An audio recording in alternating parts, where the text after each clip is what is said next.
Yeah. So how's Christmas going up there? Weather It turned warmed better? it warmed up. Yeah, I think it's only like 30 degrees outside. I mean, it's 30 degrees outside now. It feels like a heat wave. Yeah. Well, we got into positive numbers, so I was happy with that. Yeah, my bones ain't used to this 14, 15-degree business. It don't bode well with me. Well, that's what it warmed up to today here. So, Mm, yeah, I may have to turn those lights out back there. Just a little bright.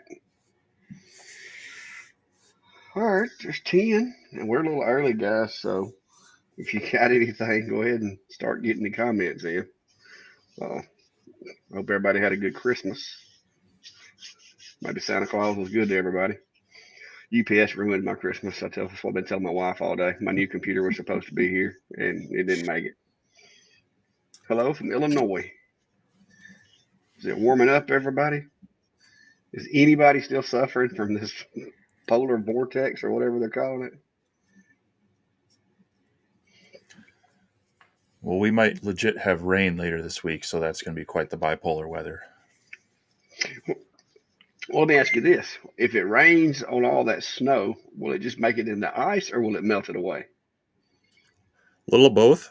Actually, the concern is, all this snow that's drifted onto houses and such. If you get rain after it, just soaks it up and gets really heavy and can turn to ice. So, yeah, it's that won't be too great.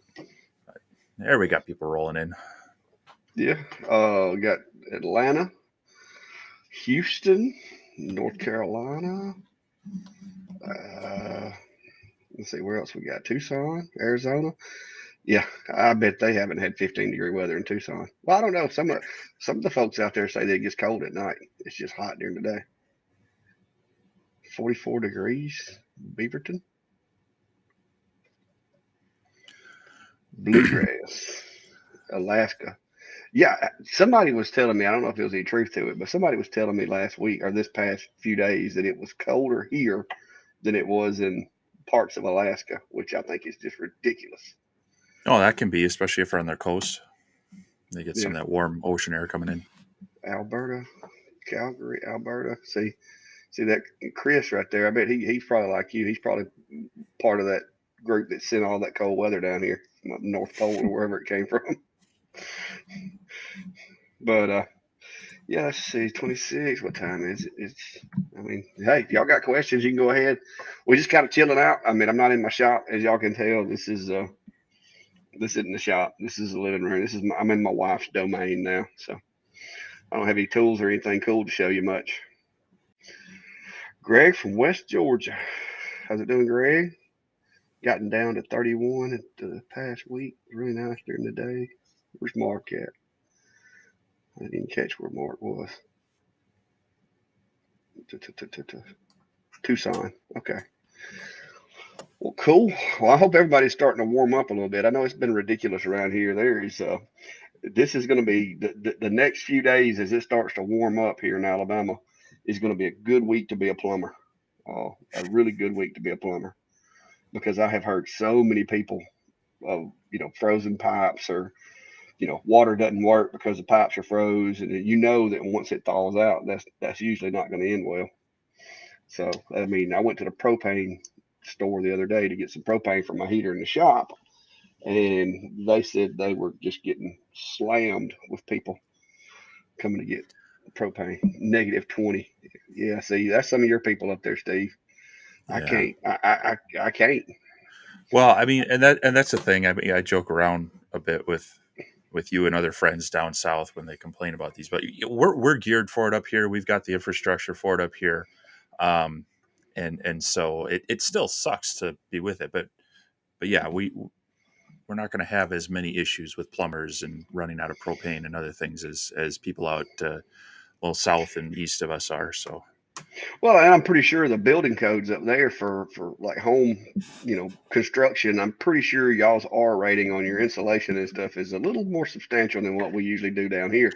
Because I yeah, know this house when we built it, the insulation that they prescribed, I guess you could call it, was for the climate here, and the climate here doesn't typically run 12 degrees. So yeah, Yeah, when I was building my garage, which is now my workshop, I had to check into city code on not so much insulation since it was detached, but you have to get the right trussing and the right pitch for the snow load and things like that. But honestly, here in Minnesota, it's hit or miss whether we get the big snows. As a matter of fact, this storm gave us less snow in total amounts than say out in Michigan and east, but the wind we got was just blowing it around and drifting like yeah, mad, and that's what shut down so many of our highways for a day or so down here in south central southwestern Minnesota was the wind yeah, kicking it around. yeah. Well, it looks like most everybody's warming up. It seems that everybody shares our thoughts about the weather. And one more thing, but yeah, I heard that to give you an example, Tennessee yesterday they put out an alert yesterday for my county down here in central Alabama that everything north of us basically they were doing rolling blackouts every 15 minutes because the grid was so overloaded that it couldn't sustain the load. And so basically they would cut off one half for 15 minutes and cut the other one on, and then just 15-minute intervals all day long. And I think that's what caused my Amazon package to get stuck in Louisville, Kentucky. I saw somebody in Kentucky said it'd been being cold up there too. So that's why I don't have my new laptop. So if my audio or my video is still grainy, guys, I'm sorry. I've ordered a laptop. It was supposed to be here, but it didn't make it. Oh, David Ward is asking. I see a question. Been waiting to see if I can find somebody. Uh, have you seen issues with the X axis on the D1 getting a wavy line? Uh, I was fixing to say I see the rest of his adjustments there, but typically that's going to be belts and the time and linkage in my experience. What do you think, Steve? uh yeah, the only other thing I've seen on a couple of the earlier X1s was that one of the gantry wheels was a little loose, and so it was creating a little bit of wobble in the mount itself. So that's something to always check when you get a new laser, is to make sure that all your axes are snugged up on the wheels. But then definitely it's often a belt issue, being too loose and or can be too tight. Yeah, yeah, I've seen a couple of those. Like it's really bad when you've got one belt that's too tight and the other one that's too loose. That seems to be like the worst case scenario. If they're both too loose or both too tight, you can kind of get away with it. But yeah, Merry Christmas, everybody. Since it's technically after 7 now. Glad to see y'all guys hanging out. I hope everybody got whatever you asked for. If you's on the nice list, if you's on the naughty list, I'm glad to see you're still here. But, but yeah, belts are good on the tension. The only other thing, if you got good tension and everything's tight, I would say would definitely try the timing linkage. And the best way to Um, set that's going to be to take the head off the machine. the other thing to check too is if that on most of the newer D1s and the D1 Pros, they have that cover lens. It's not an actual focus lens, but it's there. If that's loose and shaking around, it can cause issues with the beam on higher movements too. So that's something to double check, that uh, that cover lens is actually secured down, if nothing else is coming up for you. Yeah, you just reminded me, Steve. One more thing that you may want to check on too is the laser module. You remember the video I did where my laser module actually got loose inside the housing? Oh, there's a hidden screw on the back side of that module. There's a little grub screw in there. If you hold the module in your hand and you hold the air assist nozzle, if it has any wiggle to it at all, there's a grub screw on the back of the module that may have came loose. I've got a video and that I did on that for reference, but that is a possibility. I haven't heard a lot of people complain about it, but after I posted that video, I did have one or two folks that sent me a message and said they had a similar problem. So you may want to look at that too.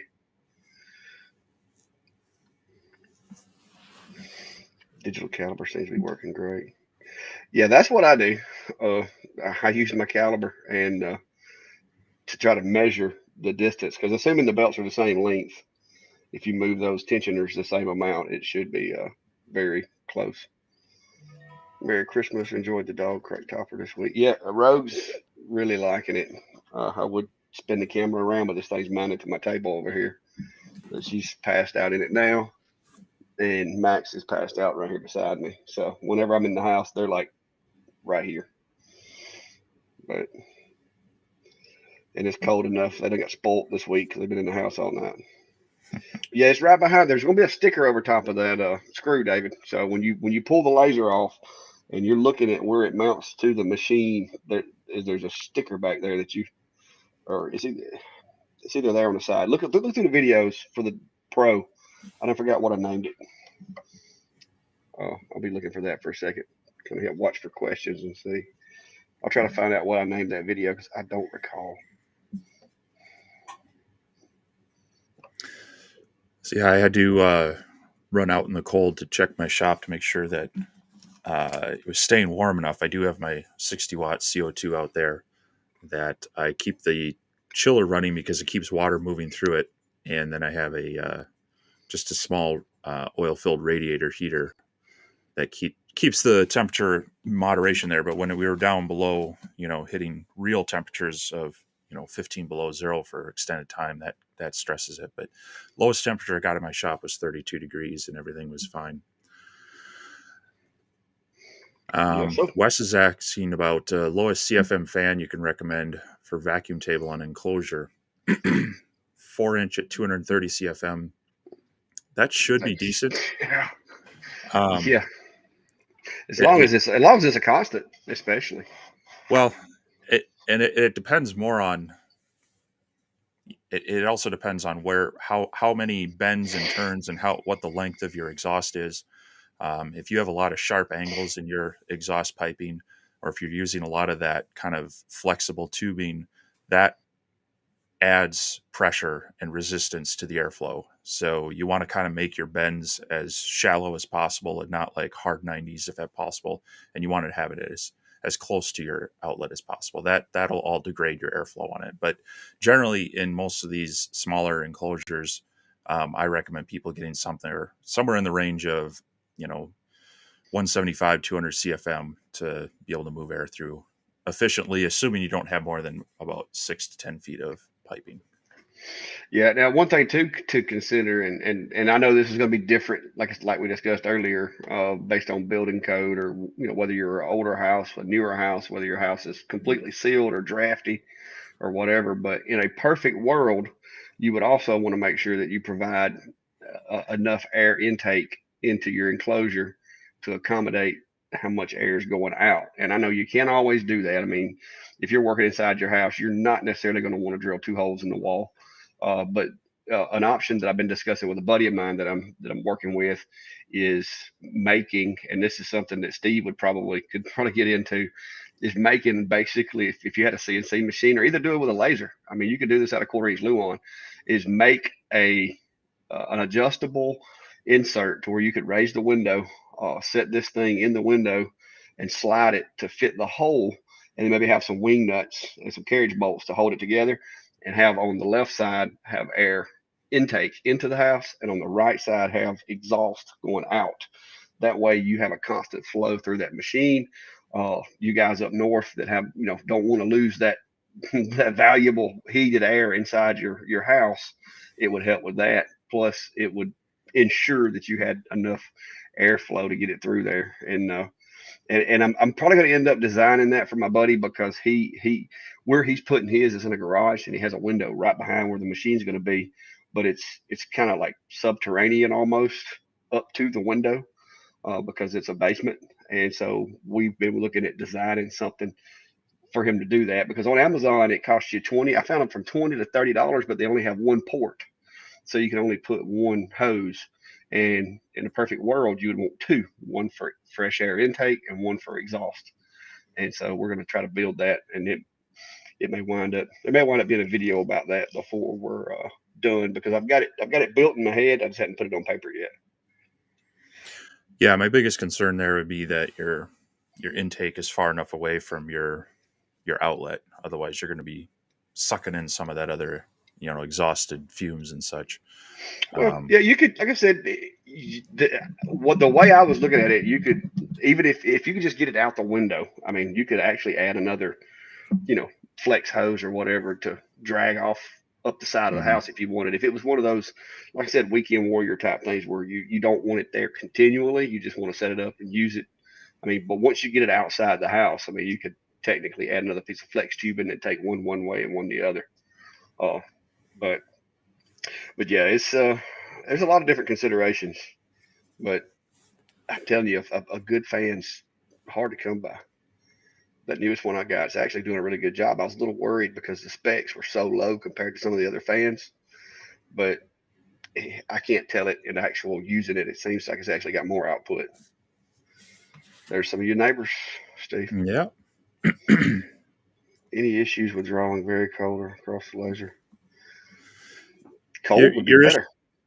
well to a point. You got to be concerned about condensation of really cold air hitting uh, items that are getting, like if you hit the lens of your laser with cold air as it's firing, um, that could cause an issue. Um, you're worried about condensation. What you're really worried about is the moisture. It's the same thing about filtering your air as you're going through your compressed air into your air nozzle. You want to keep moisture away from the thing, and that's the kind of the big concern there is as things warm up, getting that condensation. But I would think as you're just, the air is just transient. It's coming in and out. It unless it's super cold, like it has been these past few days. Um, it's probably not gonna have too much of a chance to condensate there too much. But yeah, that would be a concern. It'd be nice if you could do some sort of heat exchange with that and such. But now we're getting kind of crazy with it. Um, Yeah, you're starting to come up to a real elaborate because if you have to have, basically, you could run like a 12-foot section of tubing through your heated area to take some of the edge off of it. But like you said, to get it to be a perfect scenario would require, like you're saying, dehumidification and the whole 9 yards. So you just got to try to figure out what works for you in your situation. In my opinion, a 4 inch for the CO2 and a 6 inch puts you in smoke.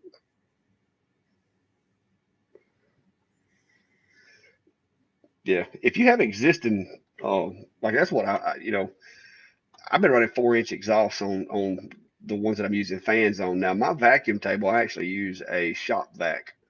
So and that thing's crazy. And it works good. I mean, I originally did it because at the time I just didn't want to spend the money on a fan, and I had a shop vac sitting around. But then once I got it in there, I like the way it works. I've had good luck with it, and I've actually replaced the shop vac with a newer one since then. um, Michael's asking about PSI on the air assist. On mine, I run about it's about 20 psi when it's actually moving through the laser. I set my compressor at about 30, and then when I open up the valve, it lands at about 20 while I'm cutting. If I'm just engraving, it's just very minimal, just enough airflow to keep air pushing positive air away from the lens. But I usually go running about 20. Yeah, see, mine's not that high. It really depends on mine. I guess it kind of depends on the nozzle because, like on my Pro, I don't think I've got that, which is hard to tell because the gauge isn't that small of adjustments. But I think I'm running like 7 to 8 psi to the laser. Now I've got 120 coming into the regulator, but then I think I've got it turned down to 7 or 8 psi right there at the laser. Yeah, and sometimes it's material dependent too. Some will want a little more air, and some will actually not like it as much. So Yeah, a variable adjustment is a good idea because, like, say, like what Steve was saying, if you're engraving a lot, one of the messier materials that I do is anodized aluminum. That little black powdery stuff will get all in your nozzle if you don't put just a trickle of air, just enough to keep that stuff blowed out of there. And like Steve was saying, some positive pressure.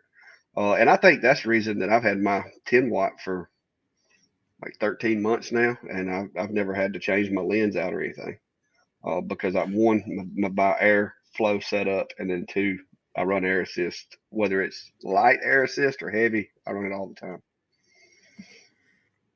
Yeah, so I've got a ball valve on mine on my CO2 laser, and so if I'm just cutting, I'll open it up, and that's where I've got the 20. If I'm just doing some engraving or working on an anodized aluminum or things like that, that's when I might just crack it enough to allow some air through there, but not have it be full bore. Yeah, well, I kind of draw from my days as an operator. I go basically quarter value, half value, three-quarter value, or full. Full value is cutting.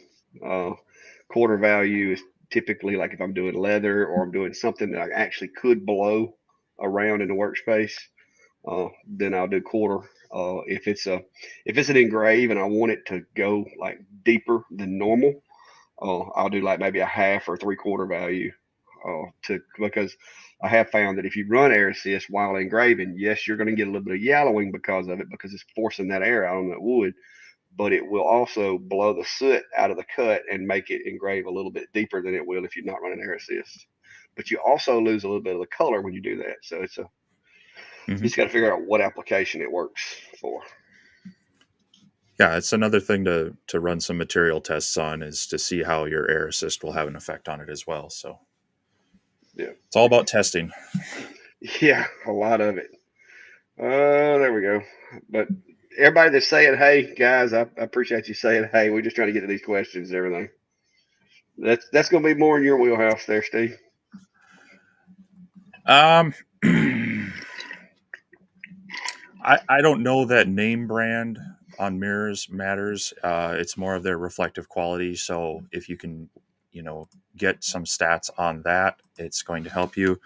Um, I'm trying to find the link to the ones I've used in the past, and if I find that, I'll share it out.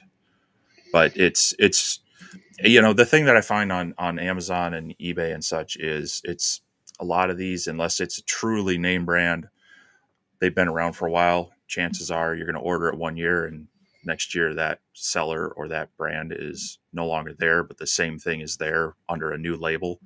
So, um, yeah, I'll do a little looking here real quick to see if I can find the ones that I've used. Yeah, I would think reflectivity would be important because if you don't, you're going to take your 40-watt laser. If you start, if it's not quality glass or whatever, and it doesn't reflect properly, by the time it gets to the material, you've done lost a lot of your power, I would imagine.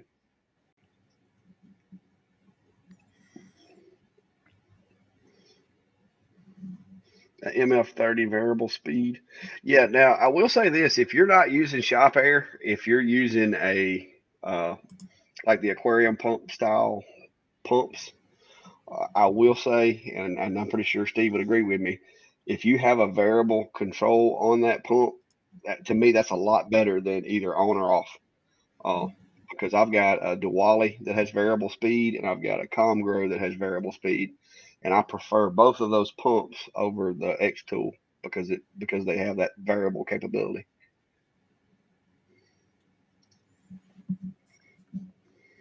And I know you got one the other day. Was it Atom Stack that you got, Steve? That's variable speed as well. I'm sorry, I was looking at these mirrors. What was that? Which air compressor did you get the other day that was variable speed that you said you liked? Was it the Atom Stack that came with the Oh, 820? well, so the one that comes with the Atom Stack is variable speed. The one that came, there's a smaller one that I've seen kind of relabeled. The one that came with the oh gosh, I just did the video on it too. The Wayne Lux laser. Um, it it seemed really weak at first when I plugged it in, but I was actually surprised at how it worked out very well. And I think that's similar to um, the other. Oh man, there's been so many brands that have come out with this style. Yeah, It's a longer, kind of thinner one, and it has a variable knob on the back. I think mostly it just gets rebranded. yeah. It looks like the Diwali. The Diwali looks like a Yeah, lot there of you go, other ones. Diwali. Yeah, yeah. I think it's like those as well. Yeah. My take on that with the variable speed on the X tool, the only way that you would be able to do that is to basically put a valve in line. And I don't know how well that pump's going to like being that restricted if you try putting a valve on there, and it could cause it to wear early. So that would probably be something you had to ask whoever made it. I'm not sure what how those things work on the inside, but you could put a valve and restrict it as it comes out, but I don't think that's the healthiest thing to do for the pump. I think you need to have it electronically regulated versus trying to physically relay turn it down at the end. What do you think, Steve? It's always preferable to be able to have the machine control it rather than putting back pressure on those pumps. If you have like a an actual air compressor that has a an expansion tank in it, that's probably not a big deal to have some sort of restrictor in it. But these pumps, it's kind of like restricting a fan. They don't like having things block their output. So I just dropped a link in the chat. There's some copper coated mirrors from a company called CNC Old Tech that I've used with good luck. And then the lenses that I normally go with are they're the ZNSE lenses. They're kind of a happy medium. So Oh, I think Ed saying that he meant to say the fan that comes with the enclosure. Oh, and the oh, only is way that you could, the yeah, the only way you could do that would be with some type of potentiometer, but I'm not sure if that fan, if you start messing with the voltage, I'm not sure if that fan's going to like that or not. um I think that might be a brushless fan in there, and so I don't know that Yeah, toggling the voltage is going to do anything for you. And yeah, if it's the fan that comes with the X tool enclosure, I would just toss that, get yourself a 3 to 4 inch adapter, buy yourself the at least the Vivo Sun 4 inch fan, um, and go from there. But when I'm talking about the outlet air, I'll run that as fast as I can. yeah, yeah. Me So too. The more air going out, the better, in my opinion, on that. How well does the balsa wood? I'll let you answer that one. You've got way more experience with balsa. that's going to completely depend on the grading of the balsa wood. Um, Generally, it engraves okay for just like text. So I've done a lot of making wing ribs for model airplanes, and you want to label it like R2, R3, R4, and that's fairly easy. But when you get into like the contest grade, super lightweight balsa, it's very easy to burn through that. And so that's one of the frustrating things, buying random balsa wood, is you get different grades, and one will cut through just fine. The other one, you'll swear it was like oak, and it's hard to cut, but that stuff engraves really nicely. So, but yeah, I've set up files and not realizing I had a super light quality sheet of balsa in there, and my engraving actually blasted all the way through the balsa instead of just leaving a mark. So That's it's a when you're like, little oops. yeah, it's a little touchier material because of it how lightweight it can be.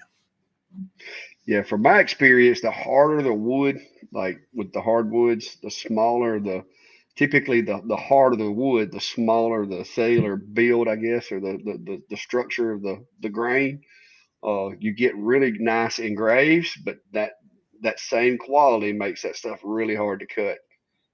Just like with a lot of the oak, and I did that maple countertop the other day, and I mean I ran that thing at 50 millimeters a second the first pass, or no, it was I run it at 80 millimeters a second at 100% output, and it literally just stained it slightly, and I had to go back over it because that maple was so hard that I mean I slowed it down to 40 and 100, and still all it really did. I mean, it did engrave it, but it was really slight. Somebody saying that the X2 won't handle an airfoil pump. I didn't think it would. Yeah, that's the risk you run with mechanically restricting the airflow in those. It creates pressure that the pump's not expecting, and then they stop working. Like you mentioned, an airbrush pump; those are usually a lot better. Um, Because those are meant and to generate pressure. The a lot of difference is times, just flow and pressure is two different yeah, things. yeah, and a lot of times those will have some sort of variable on them as well, depending on if you have a single action or double action airbrush and such. So Yeah. Have a bunch of oak from a flooring company. One of their military logos. what type of woodwork? That would make some really cool. If it's is it tongue and groove? I'm assuming, and is it flat backed or is it got the notches engraved for the expansion or whatever? But any kind of that hardwood flooring, if you're doing like a tabletop and you trim that thing out right, and it's good for tabletops. You know, anything that you're going to be working, especially like a workbench. My buddy, he mentioned wanting to do a workbench out of some leftover hardwood too.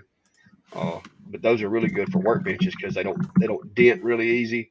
They're tough and they look cool. My table in my shop that I built in the middle of the shop is red oak, and you can't hardly hurt that thing unless you drill a hole in it, and it will. You can drill holes in it. I found that out. Uh, I think you said he's having problems with your link, Steve. Yeah, I just dropped it in the chat on your Okay. stream, so he should be able to see it from there. Hopefully, if not, yeah, we'll try to drop it into the comments afterwards. Yeah, coffee tables would be another good application because you can make that anything that you have a tabletop surface, kitchen table. If you had a, let's say you had a cheap kitchen table that you got at IKEA or somewhere like that, you just want to dress that thing up. You could take that hardwood and make an additional layer across the top of it and get it looking nice, and then maybe like paint the legs black or whatever, and turn it into a nice looking farm table that unless somebody really got to looking at it, they wouldn't know because a lot of your tables and stuff they come with basically they've got compressed that composite like MDF basically with a printed layer of like plastic across the top of them. And as they wear, that stuff comes off. And I have a lot of people, want me to just redo the top for them. And you can't sand that stuff down and paint it because then it's just going to be MDF. But you can take that, like that hardwood floor, and you can take that and make a really nice top to replace that and still salvage the table if you wanted to. Habitat restore. Oh, there's your question.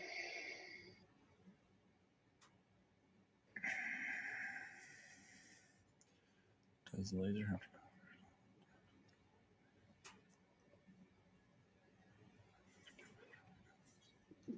Oh, I see what he's saying now. No, take it out of focus. That's much your best bet. So you can change in Lightburn. You can actually change the. You can change it to flood. Was there flood fill? You got. What's the other one? Flood fill is the big one. But there's several different modes you can put your cuts in. But other than just raising your laser up and getting it out of focus, you're not really going to make the line any wider than what it is.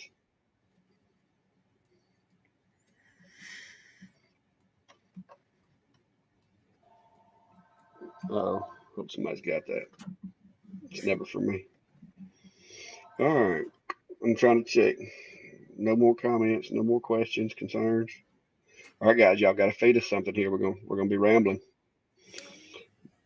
Do you have any input on this question Chuck had there? I mean, can you think of any other way to do it?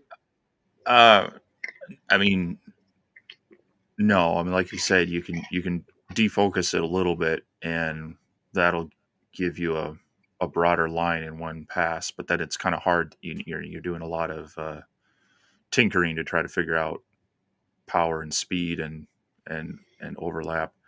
Um, that's the thing when you're doing a fill and an engrave like that. The bigger it is and the finer the detail of your laser, the longer it's going to take to cover it. Now you can turn the LPI down to like was it 127 is default, I think, instead of running it up at 300 or 254 or whatever. Yeah, I mean, the depending on which model laser you have a certain size to it. They have that focus point of the default 10 watt was like 0.08 by zero point zero 0.08, and then the 20 watt was like 0.1 by zero point zero 0.08. So depending on what your widest spot is there, that's about as wide as you can go before you risk having lines and space in between them. So uh, yeah, with a router, you can just go with a bigger bit. Yeah, for the CNC guys out there. Have you had any problems, Steve? I have not. I just updated. So I've got my kind of my office computer, and I do a lot of programming on that. Um, and then I bring it into my shop where I run it on my computer. Um, the one in the shop's still running an older version, and so I haven't had issues there. And but no, I really haven't. But I think I'm reading a few people that have, but they were able to kind of re-import their library, like they exported and re-imported their libraries, and they opened up fine again after that. So sorry, I don't have any more experience with that issue. Now I do remember a couple of updates back. I think it was they broke it to where it broke the connections and you had to reestablish the connections and remap them. Oh, but that's been 2 or 3 updates back, I thought. Oh, and as far as the backup files on external drives, I've got what I run is I've got a external drive that's actually here on my computer desk inside the house. And all of my designs, whether I'm sitting at the kitchen table or whether I'm out in the shop, are saved to this network location. And then I have a file sync software that is on my laptop in the shop that backs up this hard drive to my laptop. That way, if I go somewhere somebody else's shop or if I go to an event, I have all my files with me. And it's a free sync software. You have to just go in there periodically and sync it to back everything up. You could use if you had OneDrive or if you had something like that, you could actually set that into the folder on your computer and then go into OneDrive or Google Drive or whatever you use and set that folder to back up to OneDrive, and that would give you a redundancy without having to have a network necessarily. Yeah, I use Google Drive for all my stuff. Um, so I save it. I have CNC files, I have laser files, I have woodworking files, and other things, and so I just save all my stuff to there, and then I'll have all my computers can reference it. So it's almost real time, in that it gets synced up there, and then I can hop out to the shop. And otherwise, I've got them backed up on some USB drives and flash drives if I need to transfer them real quick. But I use the cloud storage for most of mine. Yeah, and if you're not real computer savvy and don't know how to work OneDrive, uh, most Microsoft computers, if you have OneDrive or Office 360 or 365 or whatever they're calling it now, uh, look at those folders that are automatically uh, synced if you don't want to try to change your sync settings and just start dropping your files in there. That way they will be synced. But if you do that, just understand that you may have to upgrade your subscription, just like I did with my Apple, because I put a lot of stuff on the cloud on my Macs and stuff. And so I have to pay like $3 a month for 200 gigs of storage or something like that. But that's nothing compared to if I woke up one morning and my designs were gone. That would hurt. Uh, what's this one? 5 millimeter all day long with a 20 watt. So for me, a few years ago, I established a relationship with a hardwood dealer that dealt in real Baltic birch plywood, and I stocked up on a lot of that, and so I still have a fair amount of that. The in eighth inch, quarter inch, and 3/4 inch actually, which is like gold right now. Um, that stuff has been better, um, but yeah, usually you're not going to find the best stuff at your big box stores if you're looking for real quality. You can sometimes find a gem there, and if you do, work with that store to try to make sure they keep stocking it. But if you find a cabinetry shop or an actual hardwood dealer, they'll be able to get some better quality plywood in for you. Sometimes you got to order it, sometimes you got to have it delivered, but the amount of waste that you might have in random wood or the cheap, I know a lot of people use like the cheap flooring stuff with mixed results. Um, if you're just a hobbyist and that's okay to you, that's one thing. But if you're trying to plan on production and not running into random quality, it's worth uh, getting to know a hardwood plywood dealer. That's something other than Home Depot, Lowe's, or if you're up in the Midwest, Menards.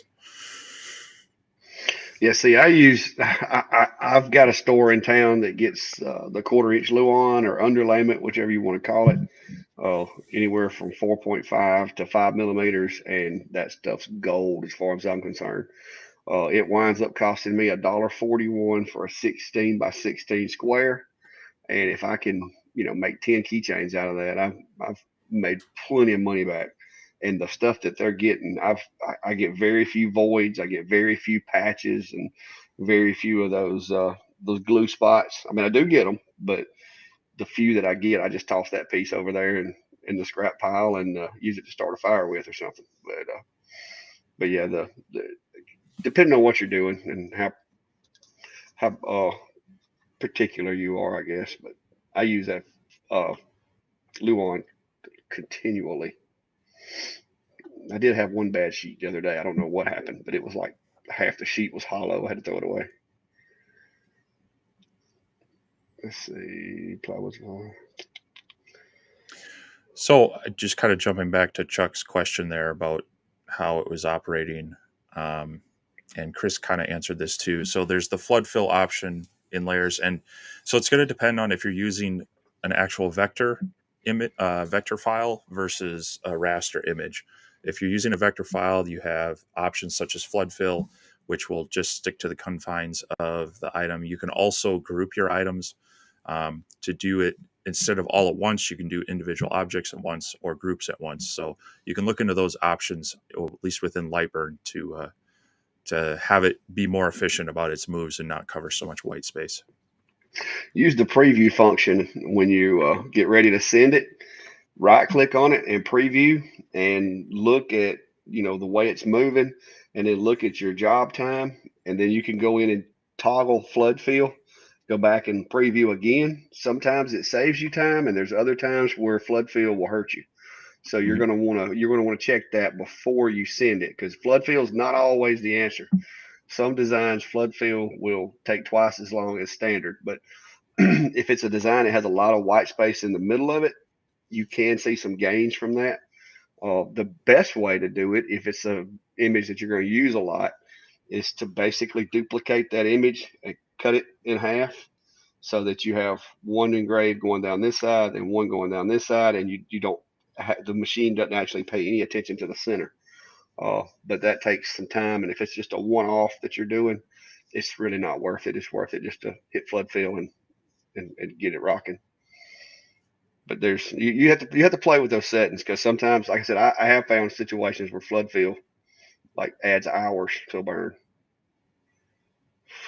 Uh, yeah, that's another good idea. If you got that kind of network there, that's great. That's sort of what I do. I don't have a server here because I really don't have a need for it, but I do have multiple locations that it saves to. So, but you don't want to, especially once you amass a collection of graphics and stuff, man, that hurts when you have to start over. Well, a true backup. This is my IT side speaking out here. Is three different locations and three different mediums, because you never know when a location is going to fail, or you can no longer access. Like if you have everything backed up on 3.5-inch floppy drives, good luck. Um, Good luck. I mean, even now, trying to find a computer with a CD-ROM, DVD-ROM is getting I've hard. got one So in my I've got one in my forensic lab. I've actually got some drives that you wouldn't believe, because doing computer forensics, sometimes you'd be surprised what you can find on a floppy disk even today. I still have some. Yeah, yeah.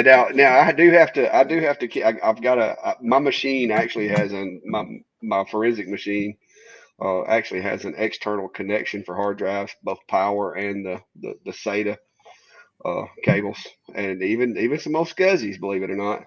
And so I just had to set them on the cooling deck and plug them in directly, but I can still read floppies. But two Google Drives and two local computers. Like I said, the more you can have, the better.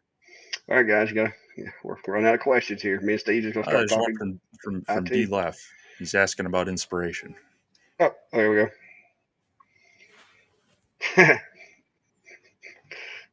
You go first, Steve. Um, a lot of everything. So some of it is just necessity and need. Yeah, like my enclosure that I made, I needed and wanted one, so I just started drawing one up, and that was, you know, necessity is the what is it, the mother of all invention or whatever. So that's where some of it comes from. There's of course, the honeydew list, or friends asking for things. I've had friends ask me, hey, can you make a tool caddy that does this specific thing? And so then I'll start messing around with that. But a lot of it is just wandering around. um, Not necessarily, I wouldn't go to, any of your major brand craft stores that are importing, inexpensive stuff, because you're not going to be able to compete with that. You can get some inspiration from there, and maybe it's how you can modify that. But going to like antique stores, or going out to art galleries and other things, and just seeing what people are making, and not trying to replicate it, but put your own spin on it. The thing that I always try to encourage and remind people is, try to be as unique as you can, have your take on it, rather than copying what someone else has done and trying to beat them on price, because that's just going to be a race to the bottom, who can sell it for the cheapest. But if you can kind of have your own, find your local niche of things that people like, whether it's based on your area code or some other local thing, that's going to cut down on your competition and what people are doing. um, but yeah, a lot of it is just play around with things, and then you show, like, I'll bring something into work and show some of my staff or coworkers, and they're like, hey, that's cool, what about this? And that's where you can get a lot of inspiration from as well.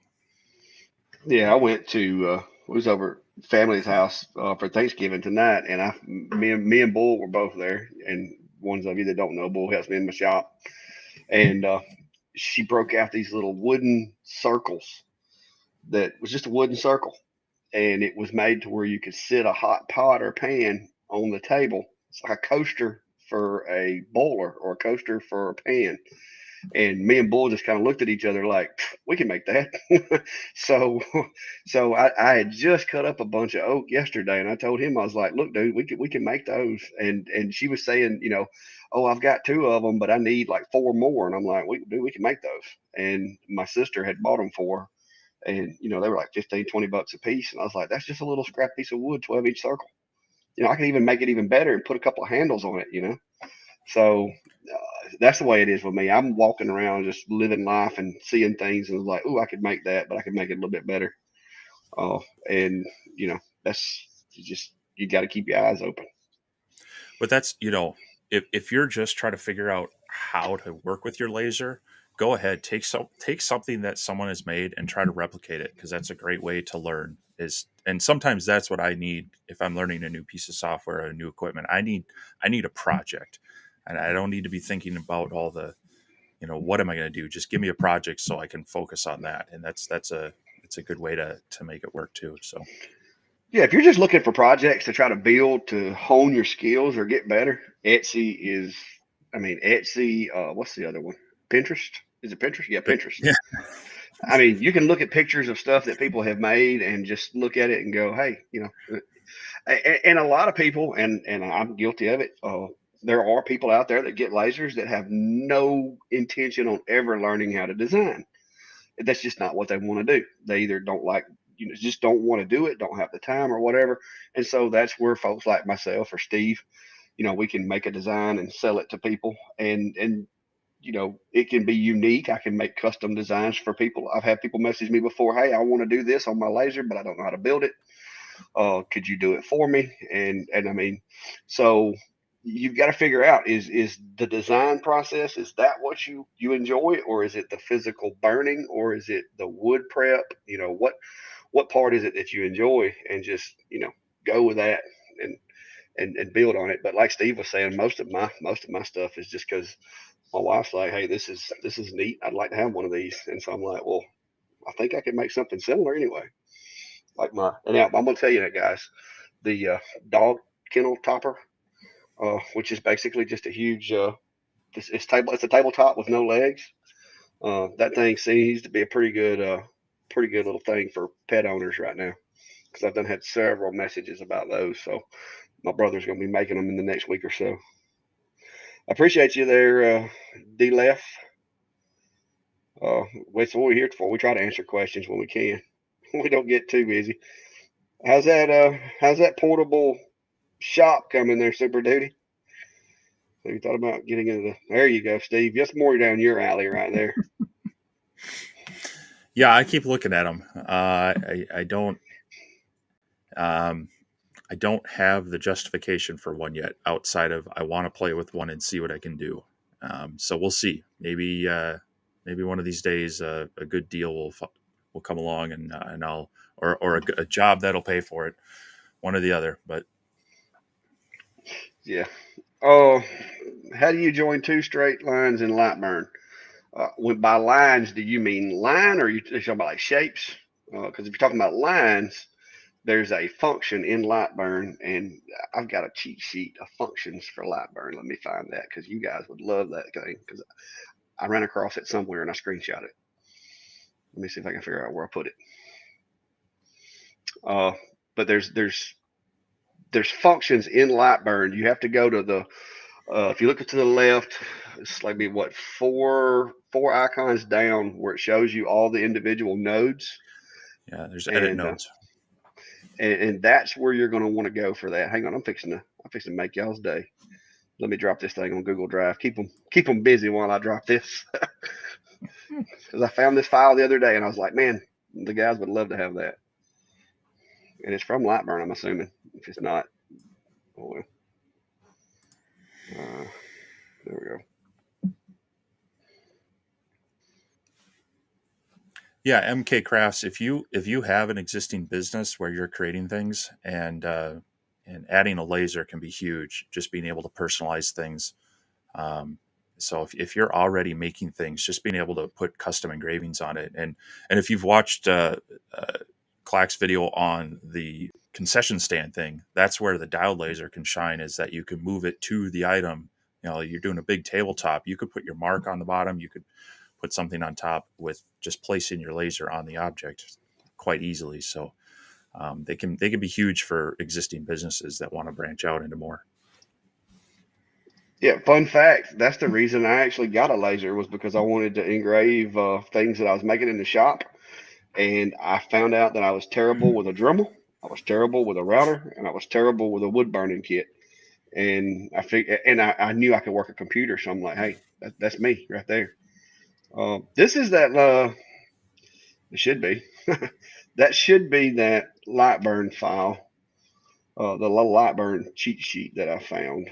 Uh, if y'all want to click on that and download that guy, I don't know who made it. I'm hoping I'm not sharing nothing I ain't supposed to, but I found it on the internet and it's got every function of Lightburn that you can imagine. And if you got a little reading time, sit down and read that thing because there's a lot of functions in there that I didn't even know you could do.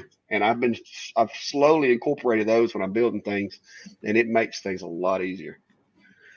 So I snagged that for you guys the other day. So just go ahead and download that and stick it on your desktop because I refer to it a lot.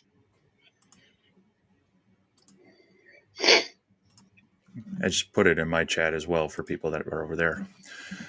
Yeah, did you look at it? I mean, it's I didn't know there was that many functions in Lightburn. Yeah, I think I've seen this before. That is a good cheat sheet for all the shortcuts and such. Yeah, I keep it on my desktop, and when I'm designing, if I'm trying to like he said, trying to put two lines together, and I'm like, oh, how do you do that? I just pull it up and oh, okay, yeah, that's it. But usually, all you have to do is pull the 2 points directly over top of each other, and there's some really, really tight tolerances to join two lines together like that. But that cheat sheet kind of goes through it for you. I mean, if they're super close, you can actually use there's a Is join it open. Alt J, or something like that? Um, I did it the other day, but I don't remember what it was. Like I said, I resort to my cheat sheet. yeah, it's Alt J auto join selected shapes. Yeah, And or there's close selected paths with tolerance. I don't think that has a hotkey with it, but those will find if it's something that's close but you can't see, or you get that warning from Lightburn that it won't it's set to fill, but it's not a filled Did object. you did Those are you see good tools Will's to use. question? I must have missed it.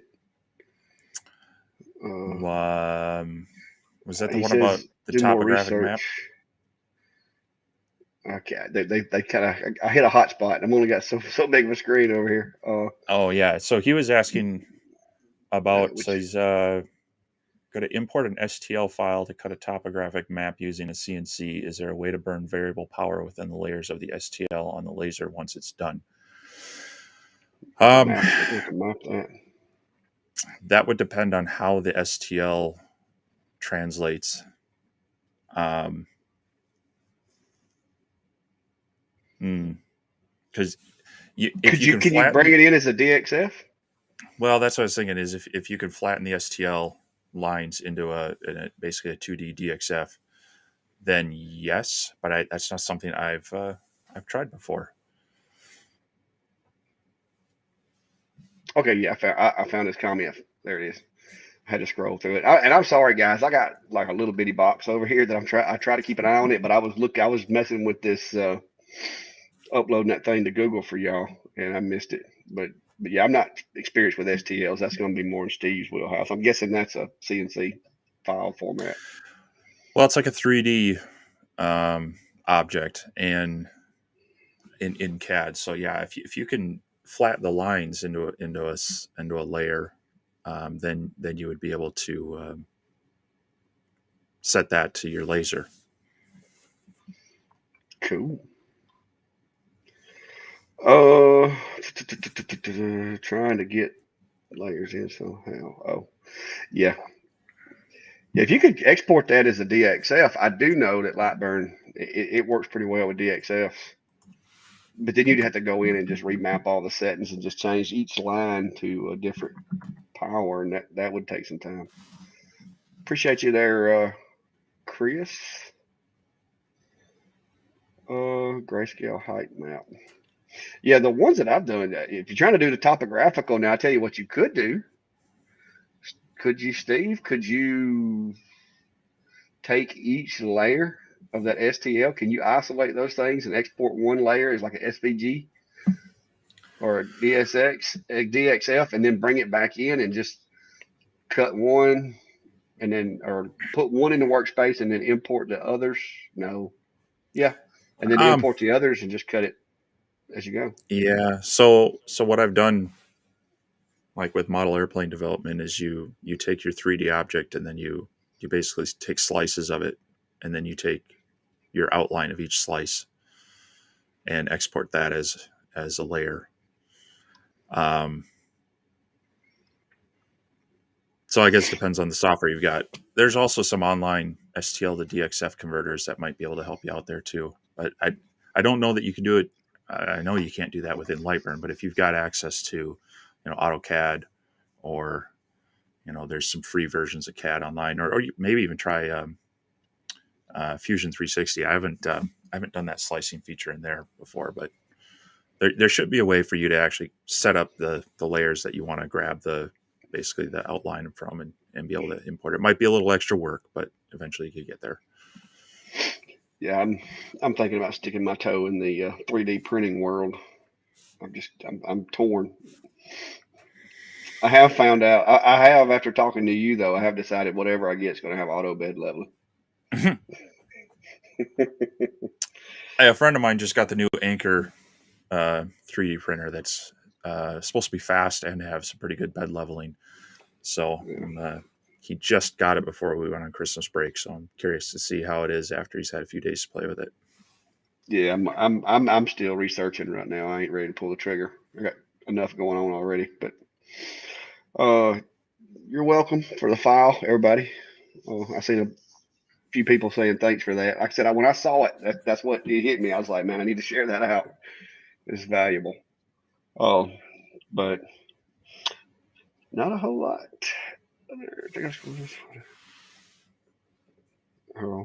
Oh, what did I just? I hit the wrong one. Yeah, well, you'd have to do each layer and set your Z height to that layer. So it'd be tricky to do it on a like a 3D carve kind of thing like that. But Not impossible, but You would have to do it in stages. Like you would have to like do the first line, like the outer line, on one sheet of material, put another sheet of material, do the next line, and then just do it as it gets smaller as it goes down. But you can't tilt the laser beam, so it's going to all be flat cut.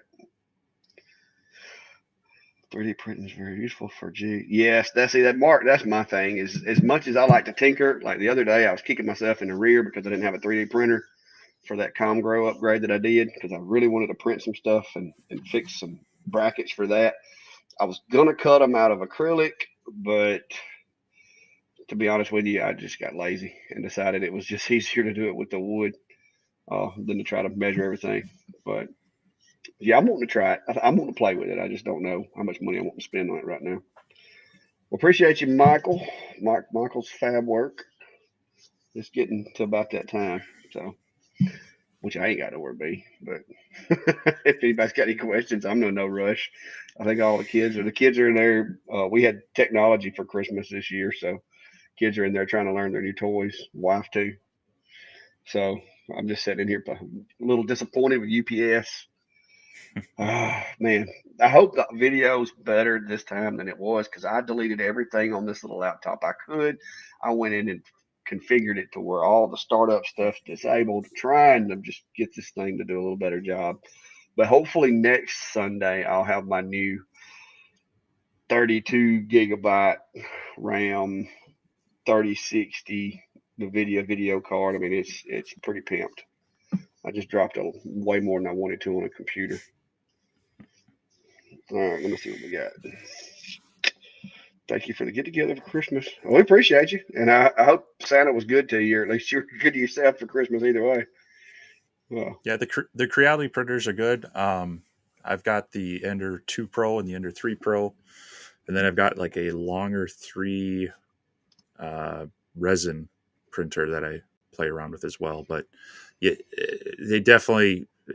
The nice thing is there's a lot of upgrades and options for them, and half of them you can print them out yourself. But it's definitely another hobby where you want to be willing to learn some new things and do some tinkering. So,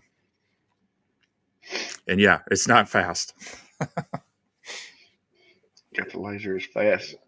3D print. I saw one 3D printer today when I was looking at it. It said it would print at 150 millimeters per second. Is that fast in the 3D printing world, or is that slow? I mean, it seems it's fast in the Yeah, laser world. that's faster than your typical, but it's still slow. Yeah, because you're instead of engraving on a 2D level, you're printing on a 3D level. So I would imagine it would take like 3 times as long for the same size thing. It's something I want to play with. I just like I said, just still trying to decide. I noticed that was an Ender 5 I saw today. I think it was an Ender 5. It looked pretty good. But anyway, well, really great for ABS to avoid warping. See, that's an old other thing. I got to learn more materials. I may just stick with wood. Well, you I'm already have telling the you. enclosure. Yeah. Well, I ain't got room for it. I don't have the 3D printer. If I get one, I'm gonna have to keep it in the house because I don't think 3D printers would like the dust that's in the shack out there. Yeah, Until no, I can that get give me you a some shop. problems. Yeah, if I can ever get retired so that I can get some guys come up here and pour me a slab and build me a shell of a building, I'm gonna go in and finish out the inside, and I want to have my woodworking area. I want to have my computer based working area, which is gonna be lasers and 3D printers, and then I want to have like a little studio and of course a bathroom and a little place for a refrigerator. That's my dream, guys. That's my dream. Hopefully, in 3 years when I retire, when I get my sick leave paycheck, because I've got like 1,000 hours of sick time saved up. Maybe it'll be enough for a down payment on a new shop. So, oh, but anyway, anybody else got anything? Last call, guys. 19-inch lighthouse. Whether the print depends on support. Last call, guys. Fix I to get off of here. Yeah.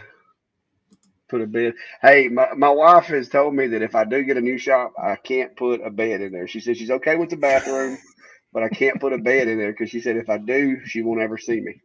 So, I've been told I can't put a bed in there, but I have a cot that folds up. So, but yeah, and that's That'll room take up too for much space. yeah, room for a CNC. That's another thing. So hopefully, if I get around to building another one, I will be able to have room for that. Because, like I said, I'm gonna be retiring from my day job here, hopefully in about 3 years, and all I'm gonna do is work in the shop. And so at that point, I'm gonna need a bigger facility, and I'm gonna need a little more room to play. So, but Well, I I'll try to appreciate get some everybody. CNC content going.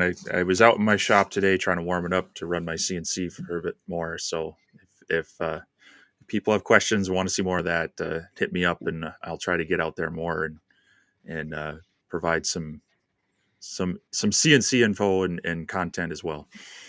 Yeah, I wanna see some CNC stuff. I don't even know nothing about those. It's like I, it looks fun, but it looks like it's a pain changing out bits and stuff. But yeah, it's just a add. It's a just a different style. Add some, like I say, it's easy to do things like this on that. Then that's pretty cool. so All right, guys, that's gonna be it for me. Merry Christmas, and if I don't see you before then, Happy New Year, I guess, because it'll be Happy New Year before we see y'all again. So all that good stuff. And Steve, I'll let you.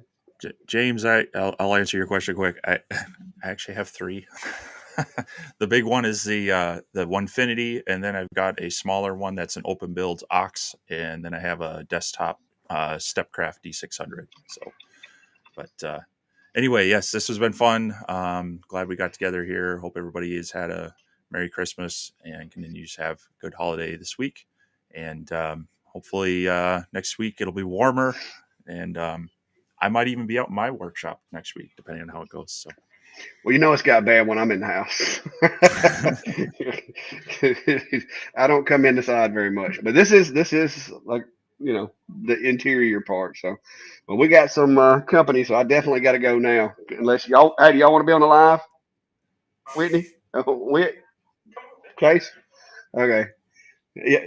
Look, you just step in and say, hey, but I got company now, guys. So I gotta get out of here. I'm in the living room.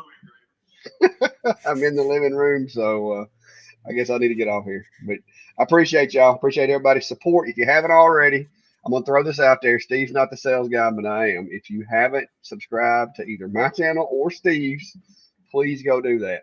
It helps us out. Also, the Facebook pages. I know Steve's just recently started his Facebook page up, and it's kind of getting it off the ground. But if y'all could go out and follow my page as well as Steve's, you should be able to find links to go to those, and we will appreciate it because it helps us.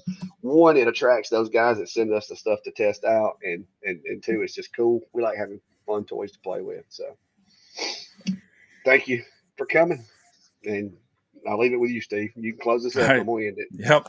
Thanks for everyone for being here. Hope you all stay warm, and we'll see you next week.